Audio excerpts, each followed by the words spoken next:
السلام عليكم ورحمة الله وبركاته. الحمد لله رب العالمين، والصلاة والسلام على أشرف الأنبياء والمرسلين وعلى آله وأصحابه أجمعين. أما بعد.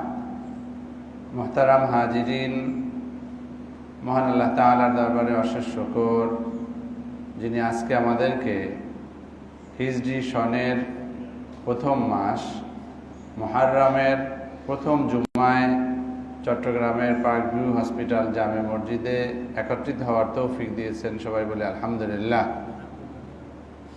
আমরা আজকে কয়েকটি বিষয় নিয়ে আলোচনা করতে চাই। তার মধ্যে একটি বিষয় হচ্ছে এই যে হিজরি সন বা হিজরি বছরের নতুন দিনগুলো শুরু হয়েছে, নতুন মাস শুরু হয়েছে, এই হিজরি সনের ব্যাপারে কিছু আলাদা আলোচনা, এরপরে মুহররম মাস নিয়ে কিছু আলোচনা, মুহররমের মধ্যে বিশেষ করে আমাদের সিয়ামে আশুরা অর্থাৎ আশুরার রোজা রাখার প্রসঙ্গ, এই কয়েকটি বিষয় নিয়ে আলোচনা করতে চাই। আল্লাহ তাআলা আমাদের সময় বরকত দান করুক এবং যথাসময়ে আলোচনা শেষ করার তৌফিক দান করুক, বলুন আমিন। মোহতারাম হাজিরিন, আজকে আমি সাধারণত যেই খুতবাটির উপরে আলোচনা করতে চাই সেটি হচ্ছে মসজিদে নববীর সম্মানিত খতিব শেখ সালাহ ইবনু মুহাম্মদ আল বুদাইর হাফিজাহুল্লাহ, তিনি এই খুতবাটি দিয়েছেন এবং তিনি এই নতুন বছরের সূচনা, আরেকটি বছর চলে গেছে, তারপরে নতুন বছর এসেছে এবং মুহররম এবং সিয়াম ও আশুরা নিয়ে তিনি আলোচনা করেছেন। আলোচনার শুরুতেই মহান আল্লাহ তাআলার প্রশংসা, মহানবী সাল্লাল্লাহু আলাইহি ওয়াসাল্লামের শানে সালাত ও সালাম পেশ করে আমাদেরকে বলছেন, ফায়া আইয়ুহাল মুসলিমুন ইত্তাকুল্লাহ ফাইন্না তাকওয়াহু আলাইহাল মুআওয়াল ওয়া আলাইকুম বিমা কানা আলাইহি সালাফুল উম্মাহ ওয়াস সাদরুল আউয়াল। তিনি বলছেন, হে মুসলিমগণ, আপনারা সকলে তাকওয়া অবলম্বন করুন, কারণ এই তাকওয়া অবলম্বন করেছে আমাদের পূর্ববর্তী যারা আমাদের আল্লাহ তাআলার দ্বীন মেনেছেন, সালফে সালিহিন, তারা এই তাকওয়া অবলম্বন করেছেন এবং তারা স্বর্ণাক্ষরে তাদের সাফল্যের ইতিহাস রচনা করে গিয়েছেন এই তাকওয়ার মাধ্যমে। অতএব আমরা আমাদের চূড়ান্ত সাফল্য, আমাদের প্রাপ্তি, আমাদের আশা আকাঙ্ক্ষার বাস্তবায়ন যেটাই করতে চাই না কেন, এটা আসলে সম্ভব যদি আমরা তাকওয়া মেনটেইন করি। তাকওয়া যদি না থাকে তাহলে আপনার সাফল্য আসবে না, বরং আপনি নানা পদে পদে আপনি ব্যর্থতার গ্লানি আপনাকে বয়ে বেড়াতে হবে। আইয়ুহাল মুসলিমুন, ইন্নাশ শুহুরা ওয়াল আওয়ামা ওয়াল লায়ালি ওয়াল আইয়াম মাওয়াকিতুল আ'মালি ওয়া মাকাদিরুল আজাল তানকাদি জামিআন ওয়া তামদি সারিআন ওয়াল লাইলু ওয়ান নাহারু ইয়াতাআকাবানি লা ইফতুরান। তিনি বলছেন, হে মুসলমানগণ, নিশ্চয়ই এই যে মাসসমূহ এবং বছরসমূহ, তারপরে দিন এবং রাত, এগুলো আসলে আল্লাহ তাআলারই একটা নির্দিষ্ট সময় মাপা বা সময় ঠিক করার জন্য মাওয়াকিত বলা হচ্ছে, এটারই একটা মাপকাঠি ছাড়া আর কিছুই নয়। সময় একটা নির্ধারিত সময় রয়েছে, আল্লাহ তাআলা বিশেষ হিসাবের জন্য, তার বিশেষ হিকমতের জন্য এগুলো ঠিক করে রেখেছেন এবং এটা হচ্ছে মূলত আমাদের যে আজাল, আমাদের যে শেষ যাত্রা হবে, আমাদের যে চলে যাওয়ার যে চূড়ান্ত সময়টা হবে, সেই সময়টা ঠিক করার জন্যই এক একটা ধাপ মাত্র, এক একটা পরিমাণ মাত্র, মিকদার থেকে মাকাদির, মাকাদিরুল আজাল। তিনি বলছেন, এই দিন, এই রাত, এই মাস, এই বছর, এই যুগ, তানকাদি জামিআন, সবগুলোই আসলে চলে যাবে, সবগুলোই কি হবে? চলে যাবে, এটা স্থায়ীভাবে থাকবে না। তানকাদি জামিআন, সবাইকে, এবং এই সবগুলোই আসলে চলে যাবে। ওয়া তামদি সারিআ, এবং এটা খুব দ্রুতই অতিবাহিত হয়ে যাবে। আল্লাহ তাআলা নির্ধারণ করে রেখেছেন, কিন্তু আমরা যতই চেষ্টা করি এগুলো খুব দ্রুতই চলে যাবে। এক দিন আসবে, তারপরে রাত আসবে, রাতের পরে দিন, দিনের পরে রাত আসবে, একটা আরেকটার উপরে আসবে না, এটা আল্লাহ তাআলারই একটি বিধান। আর এইভাবে আল্লাহ তাআলা মানুষের জীবনে নানা ধাপে আল্লাহ তাআলা সৃষ্টি করেছেন কিন্তু এখান থেকে যারা শিক্ষা নেয় তারাই হচ্ছে আসলে প্রকৃত সফল কাম, যে আমার জীবনের এটা একটা ক্ষুদ্র ইউনিট মাত্র, আর কতগুলো ক্ষুদ্র ইউনিটের সমন্বয়ে আমার চূড়ান্ত যে হায়াত বা জীবনটা। অর্থাৎ প্রতিটি ইউনিটে যারা কাজ করবে তারাই প্রকৃত সুখী হবে। প্রকৃত ইউনিটে যারা সিরিয়াসলি অ্যাটেনশন দিবে যে না আমার ভালো কাজ করা উচিত, তারাই সফল হবে, তারাই নানা ধরনের ধোঁকা থেকে মুক্ত হতে পারবে। আর যারা এভাবে নতুন নতুন আশার নানা রকমের বীজ বুনতে থাকবে, আরো বড় হব, আরো খাবো, আরো খাবো, বড় হওয়া যদি হালাল তরিকায় হয় কোনো অসুবিধা নাই, কিন্তু হারাম ভাবে স্বপ্ন দেখতে থাকবেন, এগুলো মূলত শয়তানের ধোঁকা ছাড়া আর কিছুই না। শয়তানের ধোঁকায় পড়ে পড়ে আপনার ওই যে ক্ষুদ্র ক্ষুদ্র ইউনিটের সমন্বয়ে যে আপনার চূড়ান্ত জীবনটা সেটা শেষ হয়ে যাবে, আপনি টেরও পাবেন না। অতএব তিনি বলছেন যারা প্রকৃত জ্ঞানী, যারা বুদ্ধিমান, তারা সুখ পেতে পারে, শান্তি পেতে পারে এবং ধোঁকা থেকে বাঁচতে পারে যদি তারা এই ক্ষুদ্র ক্ষুদ্র ইউনিটকে মূল্যায়ন করে, এটাকে যথাযথভাবে কাজে লাগায়। তারপরে তিনি পবিত্র কোরআনের একটি আয়াত দিয়ে বলছেন যে আল্লাহ তাআলা ওয়ালা ইউআখিরুল্লাহু নাফসান ইযা জাআ আজালুহা, আল্লাহ তাআলা কাউকে, কোনো ব্যক্তিকে এক মুহূর্তের জন্য আর তার হায়াত নেওয়া, জীবনটা কেড়ে নেওয়ার জন্য অপেক্ষা করবেন না, দেরি করবেন না। ইযা জাআ আজালুহা, যখন তার নির্ধারিত সময়টা চলে আসবে, যখন তার নির্ধারিত সময় চলে আসবে তখন তার আর একটু সময়ও বাড়িয়ে দেওয়া হবে না। এখন আমরা যেহেতু বুঝি না, সেই কারণে আমরা হয়তো আমাদের চেষ্টাটা চালিয়েই যাব, চিকিৎসা হোক, নানা ধরনের আমরা সর্বোচ্চ চেষ্টা করব, সেটাও ইসলামের বিধান। কারণ আমরা তো জীবন কেড়ে নেওয়ার মালিক না, আল্লাহ তাআলা কেড়ে নেবেন, তার ফয়সালা তার হাতে। কিন্তু এটা মনে রাখতে হবে, আল্লাহ যখন চূড়ান্ত লিখে রেখেছেন ওইখান থেকে বিন্দুমাত্র নড়চড় করার কোনো সুযোগ আমাদের নাই, হবে না। এবং এরপরে এই আয়াতের মধ্যে আল্লাহ তাআলা বলছেন আল্লাহু খাবীরুম বিমা তা'মালুন, এবং তোমরা জেনে রাখো যে আল্লাহ তাআলা সকল কিছুর ব্যাপারে খবর রাখেন, যা তোমরা করো সে ব্যাপারে আল্লাহ তাআলা খবর রাখেন। তাহলে এই আয়াতটি বা এই বাক্যটি মৃত্যুর সাথে রিলেট করার অর্থটা কি? অর্থটা হচ্ছে আমাদেরকে একটা রিমাইন্ডার দেওয়া যে তোমরা কি করে বেড়াচ্ছ, মৃত্যু আসবে, তখন আল্লাহ তাআলা কিন্তু আর বাড়াবেন না, এবং কি করো না করো সব আল্লাহ খবর রাখেন। এই সেন্টেন্সটা একই আয়াতের মধ্যে ঢুকিয়ে দেওয়ার অর্থ হচ্ছে এই যে আমরা যেন আমাদের কাজের ব্যাপারে সচেতন হই। আমি কি করছি, আমার আমলটা কি হচ্ছে, আমার আমল নামায় কি ফেলে রাখতেছি, এই সব কিন্তু আল্লাহ তাআলা জানেন, বোঝেন, দেখেন। অতএব সাবধান হওয়ার জন্যই আল্লাহ তাআলা এই আয়াতটির সাথে এই বাক্যটিও বলে দিয়েছেন। আইয়ুহাল মুসলিমুন হাযা আমুন মিন আমারিকুম قد تصرمت أيامه وفوضت خيامه وغابت شمسه واضمحل هلاله إيذانا بأن هذه الدنيا ليست بدار قرار। হে মুসলিমগণ, এই যে নতুন বছর এসেছে, এখন হিজরি মাসের নতুন মাস মুহররম দিয়ে নতুন হিজরি বছর শুরু হয়েছে, তোমাদের কাছে এই দিনগুলো সুন্দর করে উজ্জ্বল হয়ে এসেছে এবং তার তাবু এসে গেড়েছে তোমাদের মাঝে, এবং কি হয়েছে, তার সূর্য উদিত হয়েছে, এবং তোমাদের এই সব কিছুই হয়েছে এই কারণে দেখানোর জন্য যে এটা এসেছে আবার কিন্তু এটা চলে যাবে। অর্থাৎ এই দুনিয়ার জীবনটা চিরস্থায়ী কোনো নিবাস নয়, চিরস্থায়ীভাবে এখানে তোমরা থাকতে পারবে না। এই আরবি নতুন বছর যে এসেছে সেটার ইঙ্গিত হচ্ছে এই, কারণ এই নতুন বছর এসেছে মূলত আরেকটা বছরকে বিদায় দিয়ে। নতুন বছর এসেছে কি আরেকটা বছরকে বিদায় দিয়ে। তাহলে এটা দ্বারা প্রমাণিত হয় যে তুমি যে গত বছরে যত সুন্দর করে সাজিয়েছিলে নানা রকমের স্বপ্ন, তুমি হয়তো কিছুটা বাস্তবায়নও করেছো, কিন্তু এই দিনগুলোকে তুমি কোনোভাবেই বাড়াতে পারোনি, এক্সটেন্ড করতে পারোনি, এক্সপ্যান্ড করতে পারোনি। Time was limited, time was fixed for that year, finish, সেটা শেষ, নতুন বছর এসে গেছে। তাহলে এটার দ্বারা বোঝা যাচ্ছে লাইসাত হাযিহি দুনিয়া লাইসাত বিদারিন করার, এটা চিরস্থায়ীভাবে থাকার কোনো জায়গা নয়।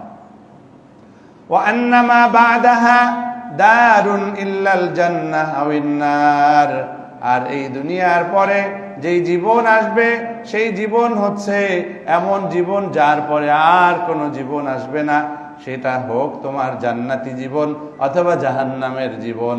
অর্থাৎ তুমি যেই পুরস্কার, যেই ফয়সালা আল্লাহ তাআলার পক্ষ থেকে চূড়ান্তভাবে পাবে, সেখান থেকে তোমার আর বেরিয়ে যাওয়ার সুযোগ নাই। তুমি যদি আসল ঠিকানা তোমার জান্নাত বানাও, তাহলে সাময়িক শাস্তি পেয়ে হোক অথবা বিনা হিসাবে হোক, তুমি যদি জান্নাতে যাও, ওটাই তোমার চূড়ান্ত ঠিকানা। অতএব দুনিয়ার জীবন নিয়ে এত বাড়াবাড়ি, এত স্বপ্ন, এত নানা ধরনের স্বপ্ন দেখা, আমরা দেখতে পারি, আগেই বলেছি হালাল পথে দেখলে বাধা নাই, কিন্তু হারাম করে যদি আমি আখিরাতে জাহান্নামের দিকে যাই, তাহলে সেটা আমাদের জন্য ব্যর্থতা ছাড়া আর কিছুই নয়। এবার তিনি বলছেন ফাহজারুদ দুনিয়া ওয়া মাকাইদাহা, অর্থাৎ তোমরা সাবধান হও দুনিয়ার ব্যাপারে, এবং দুনিয়ার মধ্যে যে নানা রকমের কূটকৌশল, ষড়যন্ত্র, প্রতারণা রয়েছে, এগুলোর ব্যাপারে তোমরা সাবধান হও। দুনিয়া মাইনি হচ্ছে এইরা, সেটা আপনি পারবেন না। একটা ছোট বাচ্চার সাথে বুদ্ধি বানাতে পারবেন না, এই বুদ্ধি সেই বুদ্ধি, খেলতে যাবে মিথ্যা সাজাইয়া তারপরেই করবেন। নানা রকমের কূটকৌশলের একটা জায়গা হচ্ছে দুনিয়া।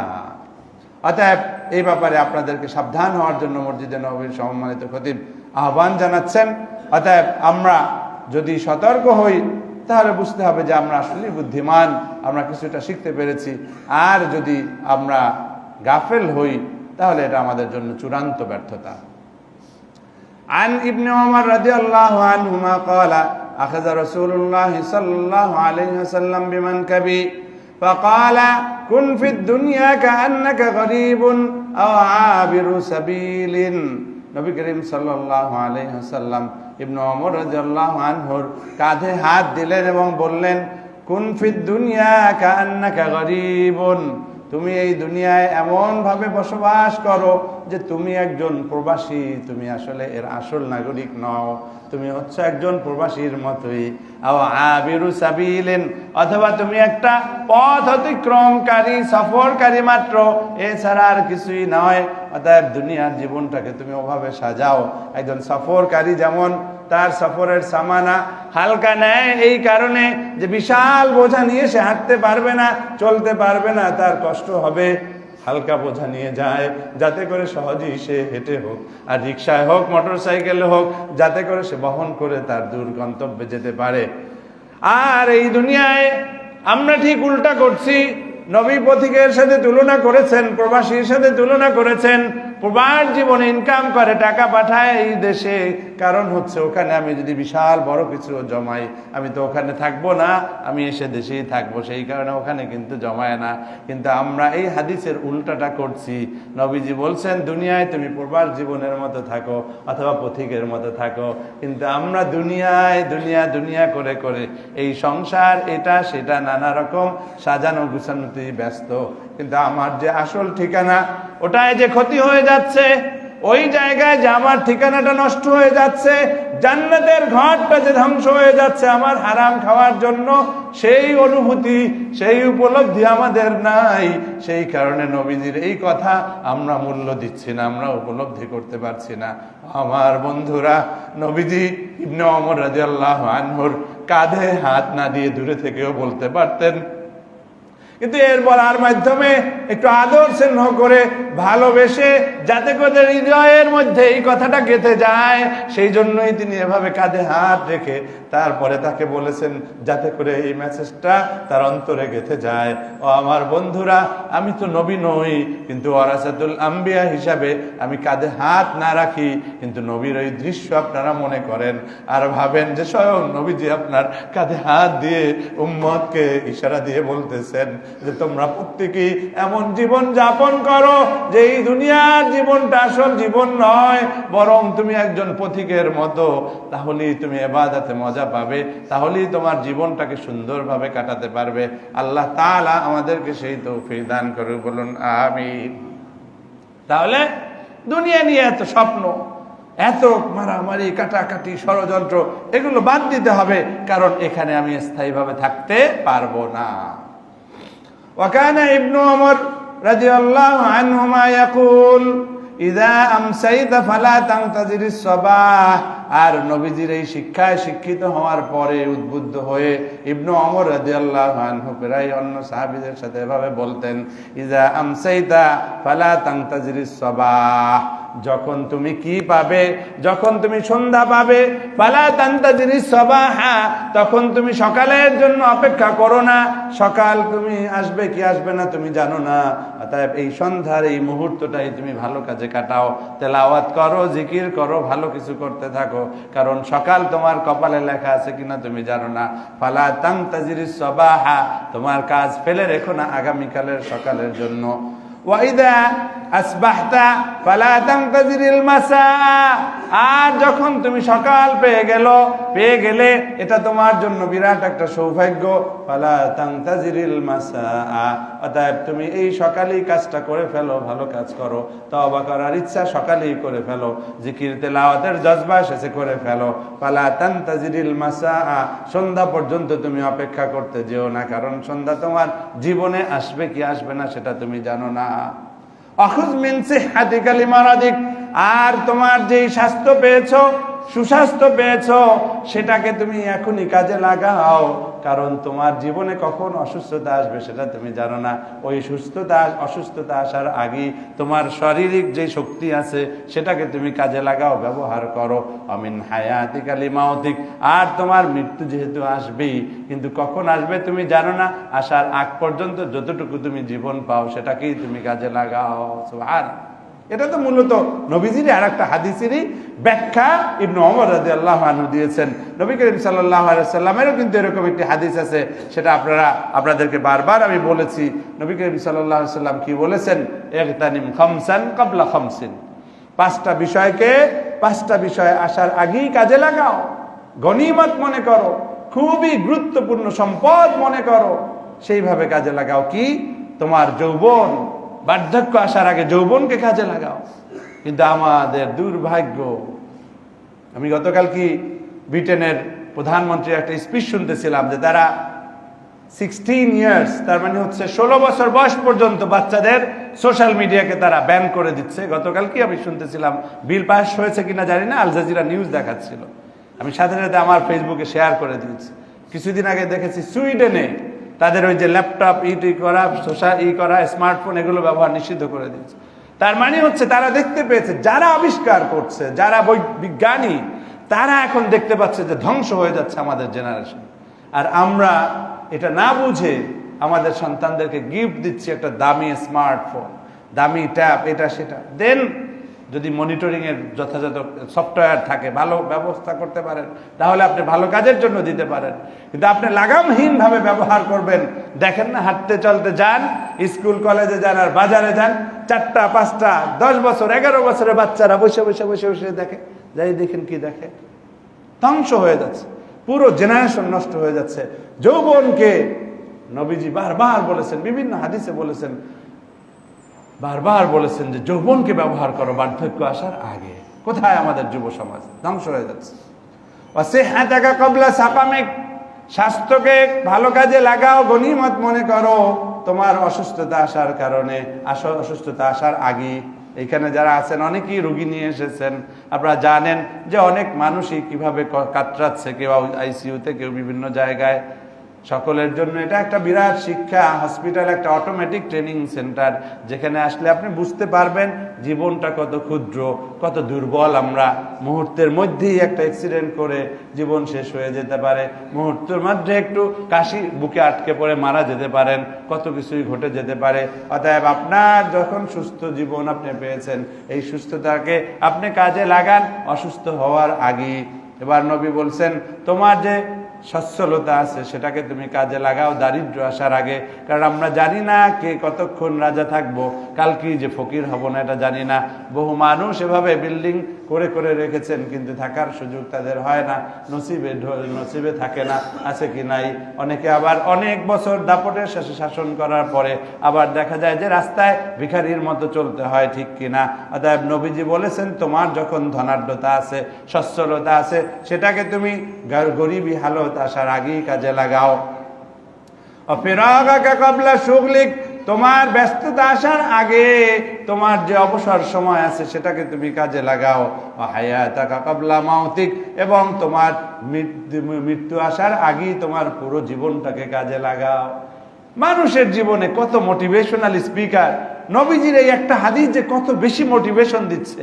সমস্ত বিষয়গুলো যুবকদেরকে টার্গেট করছে, সুস্থতাকে বলা হচ্ছে, ধনাঢ্যকে কভার করা হয়েছে, তারপরে চূড়ান্তভাবে আবার বলা হচ্ছে যে কি পুরো জীবনটাকেই তুমি কাজে লাগাও মৃত্যু আসার আগে।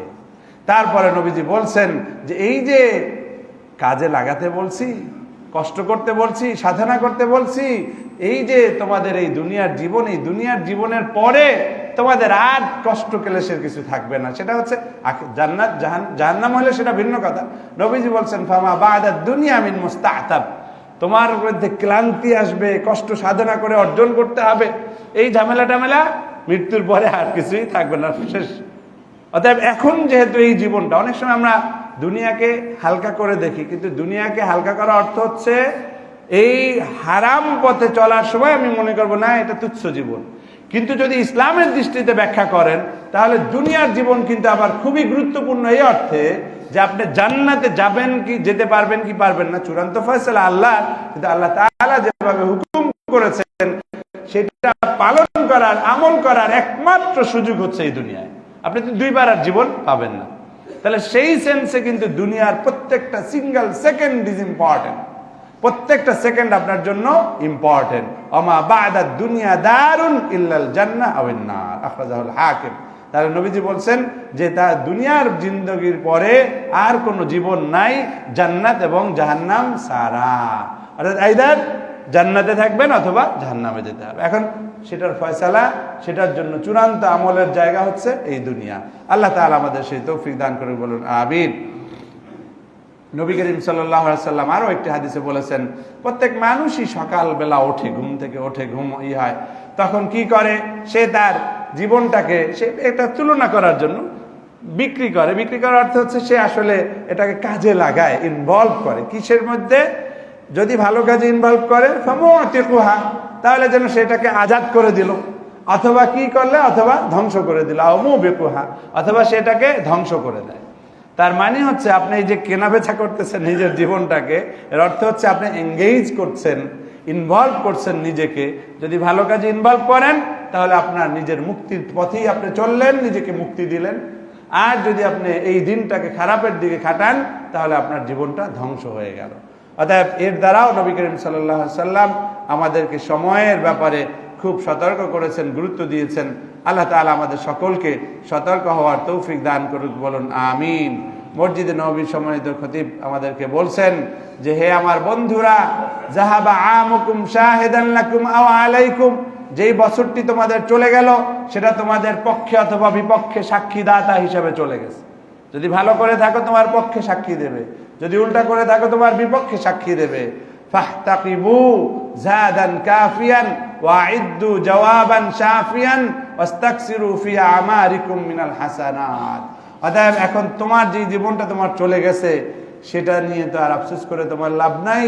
এবার তোমার সামনে যে কয়টা দিন বাকি আছে সেটার জন্য তোমার পর্যাপ্ত সামানা তুমি রেডি করো, এবং আল্লাহ তাআলার কাছে কি জবাব দিবে সেরকম জবাব, পারফেক্ট, সুন্দর, কারেক্ট অ্যান্সার তুমি রেডি করো, এবং তোমার জীবনে যতটুকু বাকি আছে সেটাকে তুমি বেশি বেশি নেক কাজের মধ্যে খাটাও। আল্লাহ তাআলা আমাদের সেই তৌফিক দান করুন, বলুন আমিন। আবাদিরু ফুরসাতাল আওকাত, সময় যে আল্লাহ তাআলা দিয়েছেন এটা আল্লাহ তাআলার বিশাল একটা নেয়ামত। এই নেয়ামত, এই ফুরসাতটাকে খুব ভালোভাবে কাজে লাগানোর জন্য তোমরা প্রতিযোগিতা করো, খুব দ্রুত অগ্রসর হও, আর ঢিলামি করো না, আর অলসতা করো না। ইসমাইল হোসেন সিরাজি বলেছিলেন, আর ঘুমিও না নয়ন মেলিয়া, ওঠরে মুসলিম ওঠরে জাগিয়া। ঘুমানোর সুযোগ নাই, আমাদেরকে জেগে উঠতে হবে। আল্লাহ তাআলা আমাদের তৌফিক দান করুন, বলুন আমিন। মৃত্যু আসার আগে যদি আমরা সতর্ক হই আমরা ভাগ্যবান, কিন্তু যদি সতর্ক হতে হতে মৃত্যু চলে আসে তাহলে তো আমাদের কোনো ফায়দা নাই। ফায়া মান কাদ বাকিয়া মিন উমরিহি আল কলিল ওয়ালা ইয়াজি মাতা ইয়াকাউর রহিল ইয়া মান তুআদ্দু আলাইহি আনফাসুহু আস্তাদরিকুহা ওয়া ইয়া মান সাতাফুতু আইয়ামুহু আদরিকুহা। তিনি এখানে আরেকটি কঠিন ভাষায় তিনি যে বিষয়টি, আবারও ওই কথাটা যেটা বাংলা বলছিলাম সেটাই আসলে বলছেন যে হে বন্ধুরা, যার জীবনের অল্প কিছুদিন বাকি রয়েছে এবং তুমি আসলে জানো না যে তোমার মৃত্যুটা কখন আসবে, তুমি জানো না যে কতটা শ্বাস প্রশ্বাস তুমি গ্রহণ করতে পারবে, তুমি নিতে পারবে, এবং তোমার কয়দিনের পরে তুমি শেষ হয়ে যাবে তোমার জীবনের এই যাত্রাটা তুমি জানো না। অতএব তুমি কি করো, একটা মুহূর্ত তুমি নষ্ট করো না, তোমার প্রত্যেকটা সেকেন্ডকে তুমি কাজে লাগাও। তাহলে এই কথাগুলো কেন বলছে? যেহেতু আমাদের আজকের আলোচনা হিজরির নতুন বছর, নতুন বছরকে আমরা কিভাবে স্বাগত জানাবো সেটা। ওই যে কি বলে আমাদের দেশে অনেকে আছে না, 31st নাইট করে, এই করে সেই করে, করে করে মানে পুরো যা খারাপ কাজ যদি বাকি থাকে তাহলে ওই আমলটা পরিপূর্ণ করে দিচ্ছে আরো খারাপ করে করে জাহান্নামে যাওয়ার জন্য। আর মসজিদে নববীর সম্মানিত খতিব আমাদেরকে সতর্ক করে দিচ্ছেন, পুরনো বছর কিভাবে গেল যদি খারাপ গিয়ে থাকে, সামনের প্রতিটি মুহূর্ত তুমি কাজে লাগাও। আল্লাহ তাআলা আমাদের সেই তৌফিক দান করে, বলুন আমিন। সম্মানিত হাজিরিন, এভাবে মসজিদে নববীর সম্মানিত খতিব আমাদেরকে খুবই বারবার উদ্বুদ্ধ করছেন এবং আমাদের মৃত্যুর কথা মনে করে দিচ্ছেন কোরআন এবং হাদিসের আলোকে, যাতে করে আমরা সতর্ক হই, আমরা কোনোভাবেই যেন গাফেল না হই। মসজিদে নববীর সম্মানিত খতিব আরেকটি হাদিস আমাদের সামনে উপস্থাপন করেছেন। আন আব্দুল্লাহ ইবনে মাসউদ রাদিয়াল্লাহু আনহু আন্না রাসূলুল্লাহ সাল্লাল্লাহু আলাইহি ওয়াসাল্লাম قال, আব্দুল্লাহ ইবনে মাসউদ রাদিয়াল্লাহু আনহু থেকে বর্ণিত, নবী করিম সাল্লাল্লাহু আলাইহি ওয়াসাল্লাম বলেছেন, লা তাজুলু কদামা ইবনে আদম ইয়াউমাল কিয়ামাতি মিন ইনদি রাব্বিহি হাত্তা ইউসআলা আন খামসিন। পাঁচটি বিষয়ে প্রশ্ন করার আগ পর্যন্ত কোন বান্দার পা সামনে অগ্রসর হতে পারবে না। আল্লাহ তাআলার সামনে যখন সে দাঁড়াবে চূড়ান্ত ফয়সালার জন্য, পাঁচটি বিষয়ের ব্যাপারে প্রশ্ন না করার আগে তাকে আগাতে দেওয়া হবে না। কি কি প্রশ্ন? আন উমরিহি ফিমা আফনাহু, তার পুরো জীবনটাকে সে কিভাবে কাটিয়েছে, নষ্ট করেছে অথবা ক্ষেপণ করেছে, সেটার ব্যাপারে জিজ্ঞাসা না করে ছাড়পত্র দেওয়া হবে না, সামনে আগাতে পারবেন না। এখন আগান, BMW নিয়ে আগাচ্ছেন, আপনার চুরি করা, ঘুষের টাকা, দুর্নীতি করা, বিভিন্নভাবে বাড়ি বানাচ্ছেন, এই করতেছেন, ভাবতেছেন অনেক দূর যাচ্ছেন, বিমানে যাচ্ছেন, এই করতেছেন সেই করতেছেন, যান যান যান, কোথায় যাবেন? আসল ঠিকানা জান্নাত বানাতে হলে কিয়ামতের দিন যখন আল্লাহর সামনে হাজিরা দিবেন, এক কদম আগাতে পারবেন না। এই জীবনের প্রতিটা সেকেন্ড, প্রতিটা মুহূর্ত কিভাবে আপনি কাটিয়েছেন সেটার ব্যাপারে জিজ্ঞাসা করবে আল্লাহ, উত্তর যথাযথভাবে দিতে পারবেন, তারপরে সামনে আগাতে পারবেন, এছাড়া সামনে আগানোর কোনো সুযোগ নাই। ওয়ান শাবাবিহি ফিমা আবলাহ, তার যৌবনকালকে কিভাবে সে ক্ষতবিক্ষত করেছে, ধ্বংস করে দিয়েছে, নষ্ট করে দিয়েছে, সেটা যদি সে উত্তর দিতে না পারে তাহলে সে আগাতে পারবে না। ওয়ান মালিহি মিন আইনা ইকতাসাবাহু ওয়া ফিমা আনফাকাহু, এবং যে মাল সে কামাই করেছে সেই মালগুলো কোত্থেকে কামাই করেছে, হালাল সোর্সে কামাই করেছেন কিনা, সেটার প্রশ্ন উত্তর না দিয়ে সামনে আগাতে পারবেন না। হালাল যদি না হয় আপনার কোনো মুক্তি নাই। আমি বারবারই আপনাদেরকে এই কথাটা বলেছি যে আমরা অনেক সময় বলি যে ভাই ওনার অনেক ইনকাম, অর্থাৎ হালাল হারাম সবগুলোর মিলাইয়ে গোনে ইনকাম ইনকাম ইনকাম। কিন্তু আমি আপনাদেরকে বারবার একটা কথা বলেছি, যেটা হারাম ওটা ইনকাম না, ওটা হচ্ছে আপনার ওই যে কি বলে আমরা ফুয়েলকে বাংলায় কি বলি, জ্বালানি। অর্থাৎ এটা হচ্ছে আপনাকে নিজেকে ভস্য করার একটা জ্বালানি আপনি জোগাড় করতেছেন, এটাকে ইনকাম বলে অহংকার করার কিছুই নাই। হারাম সেটা হচ্ছে জাহান্নামে আপনাকে পুরে ছাই করে দেওয়ার জন্য, ধ্বংস করে দেওয়ার একটা জ্বালানি মাত্র, এটা আপনার ইনকাম না, এটা আপনাকে ধ্বংসকারী একটা উপাদান মাত্র।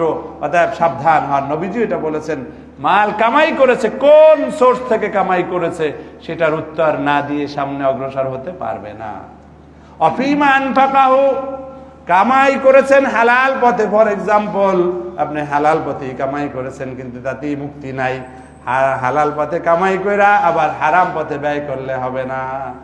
অনেকে আছে ভদ্রতার খাতিরে দেখা গেছে কি কনসার্ট করবে, আপনি এলাকার একজন দাড়িওয়ালা টুপিওয়ালা মুসল্লি মানুষ আমলদার, কিন্তু নেতৃত্ব দিচ্ছেন, ই করছেন, এখন আইসা ধরছে যে আমাদের এইখানে এটা দিতে হবে। আপনি ওদেরকে বুঝাই দেন যে বাবা এই ক্ষেত্রে আমি দিতে পারি না, এই ক্ষেত্রে আমি দিতে পারবো না। একটু আপনার জনপ্রিয়তায় ধস নামবে, নামুক না, তবু আল্লাহর কাছে আপনি প্রিয় থাকেন। কারণ কোন খাতে আপনি টাকাটা খরচ করছেন প্রত্যেকটা পাই পাই করে আপনার পয়সার হিসাব করে তারপরে আপনার সামনে অগ্রসর হতে হবে। অতএব আপনি হালাল পথে খুব সিরিয়াস ছিলেন, আপনি হালাল ইনকাম ছাড়া নেন না, আপনি ঘুষ খান না, দুর্নীতি করেন না, কিন্তু ওই জায়গায় আবার ঢিলামি, তাহলেও ধরা। অর্থাৎ ইনকামটাও যেমন হালাল হতে হবে, ব্যয়টাও আমার হালাল হতে হবে। আল্লাহ তাআলা আমাদের সেই তৌফিক দান করে, বলুন আমিন। ওয়ামাযা আমিলা ফিমা আলিমা। এবার আরেকটা বড় চ্যালেঞ্জ সবার জন্য, যারা নিয়মিত আমার খুতবা শোনেন, আমার নিজেকেও বলছি, সবার জন্যই বলছি। আপনারা শুধু আলেম মনে করেন যারা, এই সার্টিফিকেট আছে, দাড়ি টুপি জুব্বা, আপনি যে এখন এই ওয়াজটা শুনলেন, আলোচনাটা শুনলেন, এই আলোচনার ব্যাপারে আপনি জ্ঞানী হয়ে গেলেন না?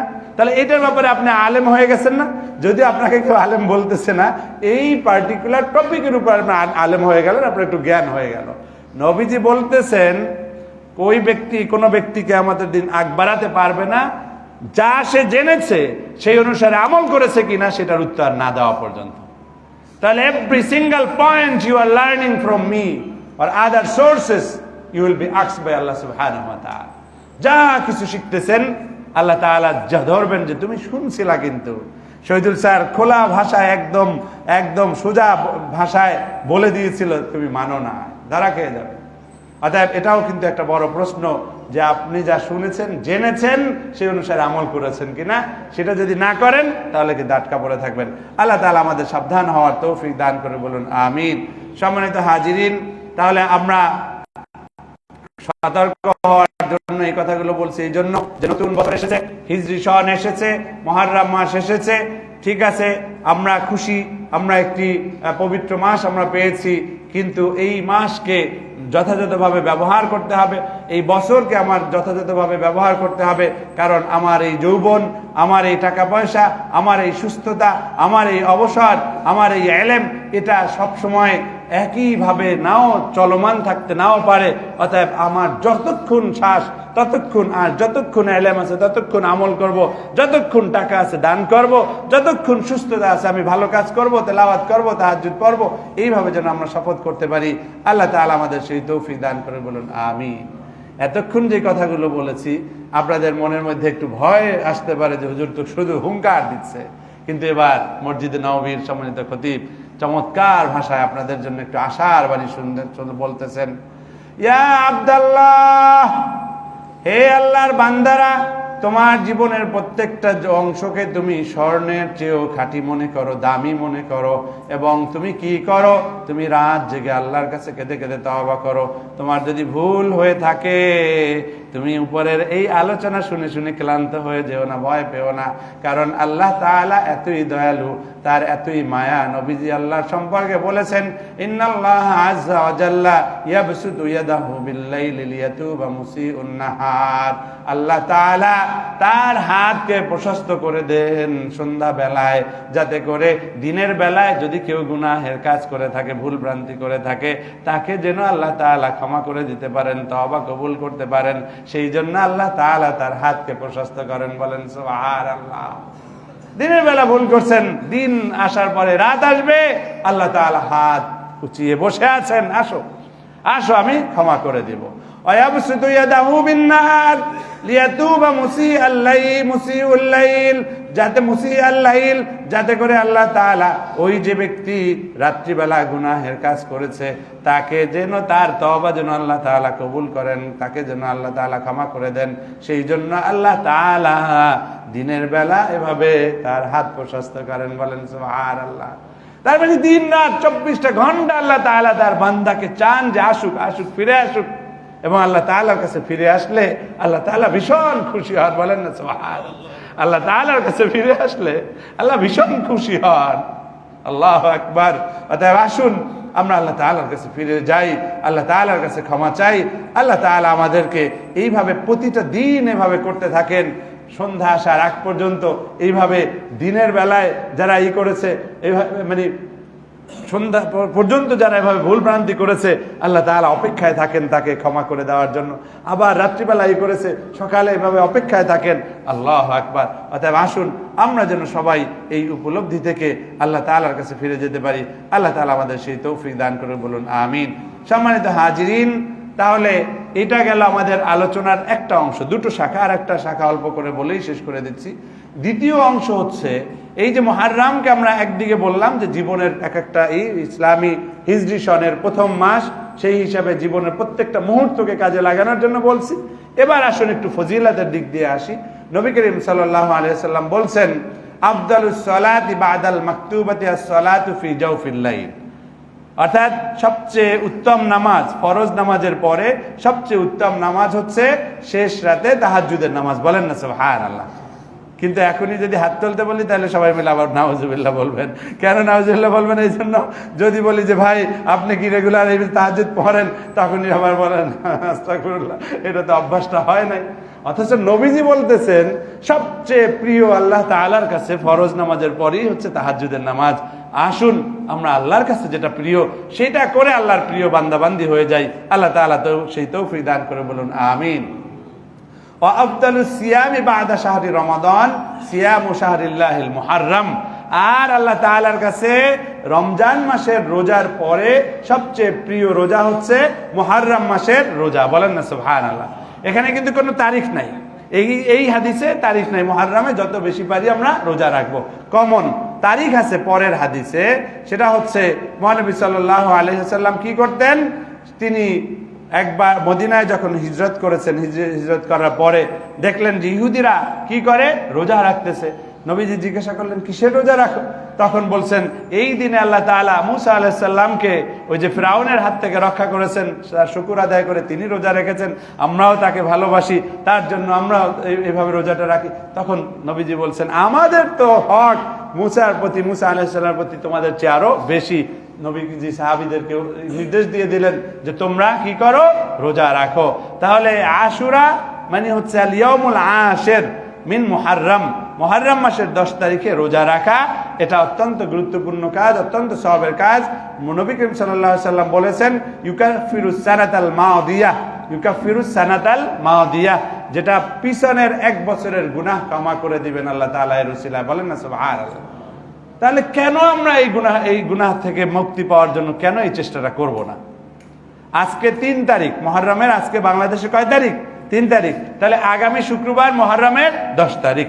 শুক্রবার সাধারণত কোনো ওই যে আইয়ামে বীজ অথবা কোনো এর মধ্যে যদি স্বাভাবিকভাবে কোনো কারণে না আসে, তাহলে নফল রোজা ইসলামে শুক্রবারে রাখার ব্যাপারে উৎসাহ দেওয়া হয় না।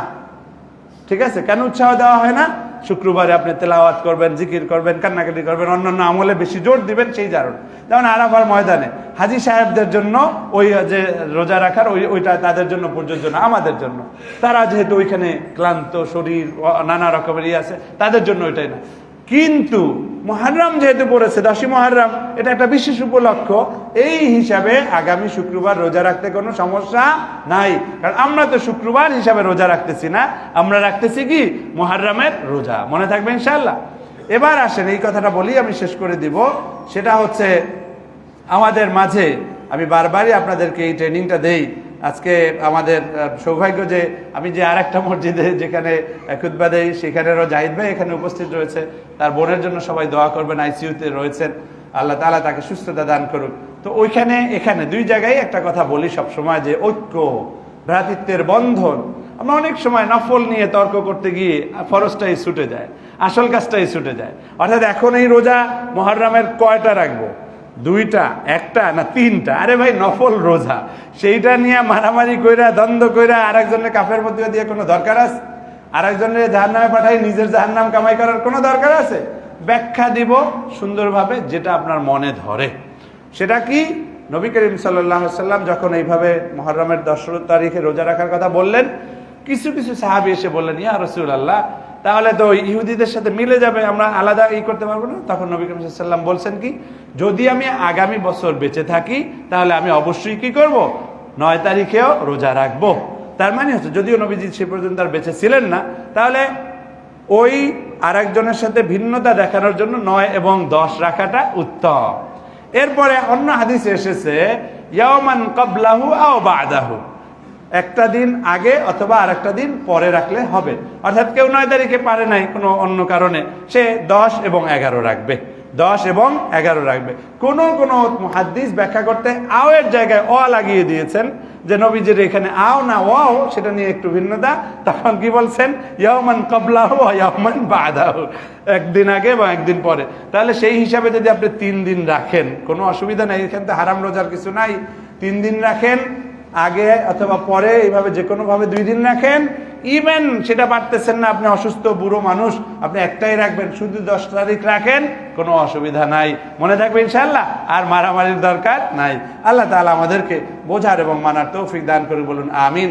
আর মুহররম যেহেতু অত্যন্ত পবিত্র মাস, এই আরবি 4টি মাসকে হারাম ঘোষণা করা হয়েছে, পবিত্র, অতি পবিত্র ঘোষণা করা হয়েছে, তার মধ্যে মুহররম একটি।